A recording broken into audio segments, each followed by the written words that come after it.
መንግስት የጸጥታ ችግሮችን ለመፍታት ጽንፈኛና አሸባሪ የሚላቸውን ቡድኖች ከመውጋት ባለፈ ለሁለቱ ክልሎች ከወታደራዊ አማራጭ ውጭ የተለየ ፖለቲካዊ መፍትሄ ለመስጠት ለምን አይሰራም?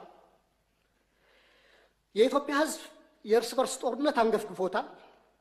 በሀገር ውስጥ ተንቀሳቅሶ ሰርቶ መብላት ከብዶታል። አገራችንም እንደ ኮሎምቢያ ከውስጥ ታጣቂዎች ጋር 50 ዓመታትን እየተዋጋች ልትቀጥል አትችልም።